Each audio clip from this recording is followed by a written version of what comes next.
নিতাই বাবুর অনেক দিনের শখ একটা ময়না কেনার। তার বন্ধু শশাঙ্ক সেনের বাড়িতে একটা ময়না আছে, সেটা হেন বাংলায় কথা নেই যে বলে না।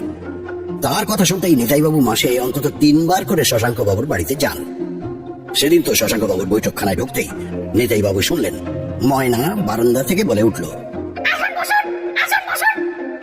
একেবারে মানুষের গলা, কেবল একটু খোনা, যেমন সর্দি হলে হয়। 4 বছর ধরে ময়নাকে কথা বলতে শিখিয়েছেন শশাঙ্ক সেন। তার ছেলে আর গিন্নিও বাদ যাননি, সুতরাং পাখির কথার স্টক এখন বিশাল। নিতাই বাবু মুগ্ধ হয়ে শোনেন আর মনে মনে ভাবেন, এমন একটা পাখি থাকলে নিরানন্দ সন্ধ্যাগুলি চমৎকার কেটে যায়। শশাঙ্ক বাবু বন্ধুকে দোকানের সন্ধানও দিয়ে দিয়েছেন। নিউ মার্কেটে পাখি সেকশন জানো তো, সেখানে গিয়ে লতিফের দোকানে খোঁজ করবে। আমার এই ময়নাও লতিফের দোকান থেকেই কেনা।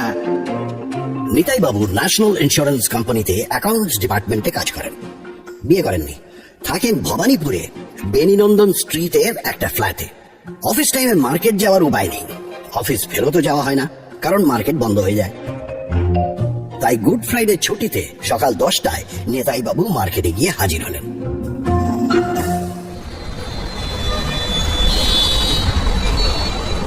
পাখির বাজার কোথায় জানাই ছিল, সেখানে গিয়ে লতিফের কথা জিজ্ঞেস করতেই এক ভদ্রলোক এগিয়ে এসে বললেন, কেন স্যার, লতিফ কেন?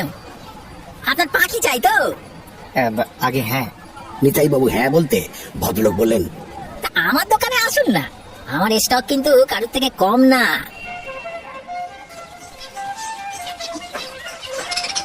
দোকানটা বড় তাতে সন্দেহ নেই, আর পাখিতে বোঝাই, কিচির মিচির শব্দে কান পাতা যায় না। তা বলি, কি পাখি খুঁজছেন? জিজ্ঞেস করলেন ভদ্রলোক। ময়না। তা কটা চাই আপনার? এই দেখুন, এই খাঁচার শাড়ি দেখুন, সব কটা ময়না। কথা বলে? এই দেখো, ময়না কথা বলবে না, শিখিয়ে নিলেই বলবে। এই টকিং বার্ডের মধ্যে ময়নার পজিশন একেবারে টপে।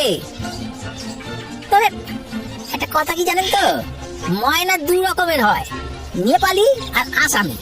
দুটোই তফাৎ কি? আসামির দামটা একটু বেশি, কারণ কথা বেশি ভালো বলে। নিতাই বাবু মনে মনে আসামি ময়না নেওয়াই স্থির করে ঘুরে ঘুরে পাখি দেখতে লাগলেন। আমার নামটা মনে রাখবেন স্যার, মণিলাল কর্মকার, বললেন দোকানের মালিক। 56 বছরের ব্যবসা আমাদের, জ্ঞান ফাদার স্টার্ট করেছিলেন। খাঁচা সমেত ময়না পাওয়া যাবে তো? নিশ্চয়ই পাওয়া যাবে, নিশ্চয়ই পাওয়া যাবে, তবে খাঁচার দাম আলাদা। আপনি আগে চয়েস করুন না। এইগুলো আসামি আর এইগুলো হচ্ছে নেপালি। নিতাই বাবু আর সময় নষ্ট না করে একটা আসামি ময়নার দিকে দেখিয়ে বললেন, এইটা আমি নেব। কিছু দরাদরির পর 300 টাকায় রফা হলো। পাখি 220 আর খাঁচা 80। নিতাই বাবু খাঁচা সমেত পাখি নিয়ে নিউ মার্কেটের সামনে দাঁড়ানো একটা ট্যাক্সিতে চড়ে বাড়ি মুখো রওনা দিলেন। ছোট ফ্ল্যাট, 2খানা ঘর আর একটা অপরিসর বারান্দা, একা মানুষের পক্ষে যথেষ্ট। চাকর গনসার হাতে খাঁচাটা চালান দিয়ে নিতাই বাবু বললেন, এটাকে বারান্দায় টাঙিয়ে রাখার ব্যবস্থা কর। পাখিকে কি খেতে দিতে হবে সেটা বলে দিয়েছিল মণিলাল কর্মকার। সে ব্যাপারেও চাকরকে নির্দেশ দিয়ে দিলেন নিতাই বাবু। বলো দেখি রাধাকৃষ্ণ। নিতাই বাবুর আর তর্স হয়েছিল না, নাওয়া খাওয়া হয়নি, তাও পাখির বাক শক্তি পরীক্ষা না করে তাঁর স্বস্তিকে খাঁচার সামনে দাঁড়িয়ে পাখির দিকে এক দৃষ্টে চেয়ে আবার বলেন নিতাই বাবু, রাধাকৃষ্ণ রাধাকৃষ্ণ, বলো দেখি রাধাকৃষ্ণ। এরপর ময়না ঘাড়টা একটু নাড়ল, তারপর পরিষ্কার গলায় কথা এলো, সে কি পাখি যে ইংরেজি বলে! নিতাই বাবুর বিস্ময় কাটার আগেই পাখি আবার বলল, আর পরক্ষণে কণ্ঠস্বরে বেশ বিরক্তি এনে পাখি বলে উঠল, নিতাই বাবু চমৎকৃত হলেও তার মনটা কেমন যেন ভারী হয়ে উঠল। মণিলাল কর্মকার এমন ভুল করলো কি করে? এ ময়না যে সাহেব বাড়িতে ছিল তাতে কোনো সন্দেহ নেই। পাখির কথা থেকে সাহেব যে কেমন লোক সেটাও খানিকটা আঁচ করতে পারলেন নিতাই বাবু। খিটখিটে মেজাজ, বয়স 50-এর কাছাকাছি, সম্ভবত দোআঁশলা অর্থাৎ ফিরিঙ্গি। এ ময়না কি বাংলা শিখবে কোনোদিন, নাকি তিনি এখনই গিয়ে এটাকে বদলে অন্য ময়না নিয়ে আসবেন? অনেক ভেবে নিতাই বাবু একটা সিদ্ধান্তে এসে পৌঁছলেন, কটা দিন দেখাই যাক না। এই ময়না শশাঙ্ক সেনের ময়নার চেয়েও বেশি স্পষ্ট কথা বলে, অর্থাৎ এটা যে বাকশক্তির বিচারে অতি উঁচু দরের ময়না তাতে সন্দেহ নেই। এই কত রকম ইংরেজি কথা বলতে পারে সেটা সম্বন্ধেও কৌতূহল হলো নিতাই বাবুর। না, এটা থাক কিছুদিন। আর ময়না তো ইংরেজি বাংলায় তফাৎ করতে পারে না, কানে যা শোনে তাই বলে। এটা এতদিন ইংরেজি শিখেছে, এবার বাংলা শিখবে।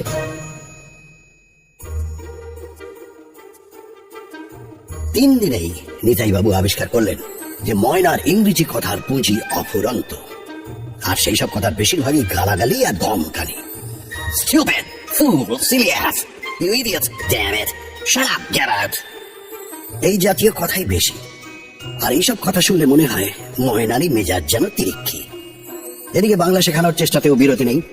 রাধা কৃষ্ণ, জয় মাতারা, দুর্গা ঠাকুর, ভাত দাও, আসুন, নমস্কার, কেমন আছেন, এইসব এবং আরো অনেক ছোট বড় কথা নিতাই বাবু সকালে অফিস যাওয়ার আগে এবং সন্ধ্যায় অফিস থেকে ফিরে তার ময়নাকে শেখাতে চেষ্টা করেন। আধ ঘন্টার চেষ্টার পর ময়না যখন তীক্ষ্ণ স্বরে বলে ওঠে, তখন হতাশায় নিতাই বাবুর বুকটা ভরে ওঠে। পাখির জিভ দিয়ে কথা বলে কিনা সেটা নিতাই বাবু জানেন না, কিন্তু তাই যদি হয় তাহলে এ পাখির জিভ যে ইংরেজি বলার জন্যই তৈরি তাতে কোনো সন্দেহ নেই। 2 মাস চেষ্টার পর নিতাই বাবু হাল ছেড়ে দিতে বাধ্য হলেন। তবে ময়নার শখ এখনো মেটেনি, তাই তিনি স্থির করলেন যে মনিলালের দোকানে গিয়ে এই ময়না ফেরত দিয়ে অন্য ময়না নিয়ে আসবেন, আর আনার আগে পরীক্ষা করে নেবেন সে ময়না বাংলা না বলে অন্য কোনো ভাষা বলে কিনা।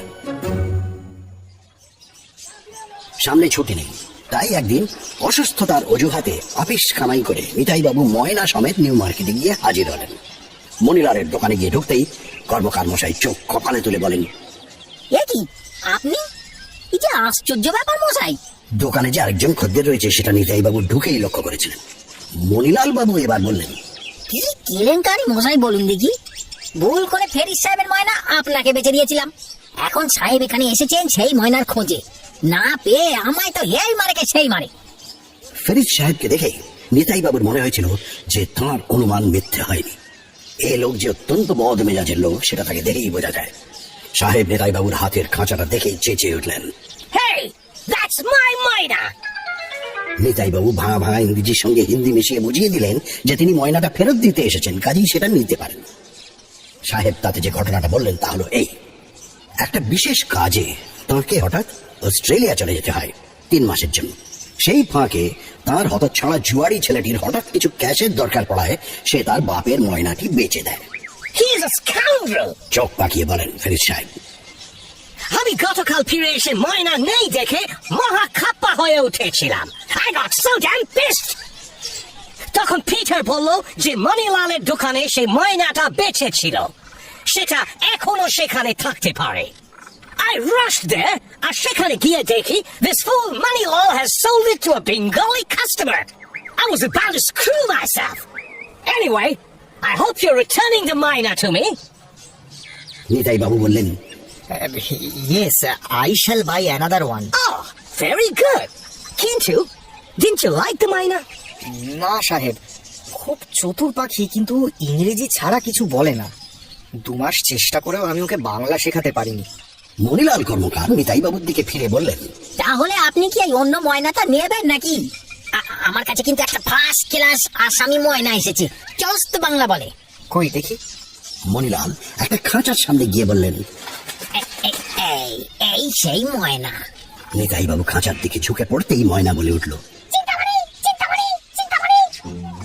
নিতাই বাবু আর দ্বিধা না করে বললেন, এই পাখিটাই আমি নেব, ব্যাস। তুমি আমার মাইনাটা কত দাম দিয়ে কিনেছিলে? So how much did you buy my miner? Nitai বাবুকে জিজ্ঞেস করলেন ফেরিস সাহেব।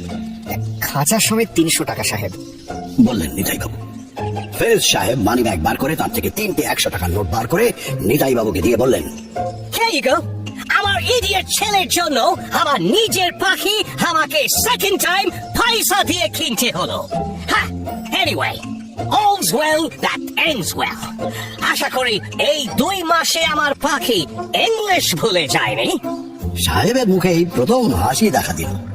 নিতাই বাবু এবার ফেরিসের কাছ থেকে পাওয়া 300 টাকা মনিলাল বাবুর হাতে তুলে দিলেন। মনিলাল বাবু বাংলায় ফিস ফিস করে বললেন, পাখি নেই দেখে সাহেব আমাকে যা গাল দিলেন না, আমার কানে এখনো ভো ভো করছে। ফেরিস সাহেব এবার তার হাতের ময়নাটার দিকে চেয়ে বললেন, Oh baby, my baby, Tootsie! Ha ha ha! Hey, Tootsie! Say hello! Say hello! Tootsie, my baby! Say hello, good morning! Come on, say hello, good morning! খাঁচার পাখি কয়েক মুহূর্ত চুপ করে থেকে নাকে শুনে প্রায় মানুষের গলায় পরিষ্কার উচ্চারণে বলল, Don't waste time in life arguing. It's not worth it. Use your time productively. Think positively. Don't keep arguing with people unless it's a matter that's going to get you somewhere. And which argument gets you anywhere? Don't waste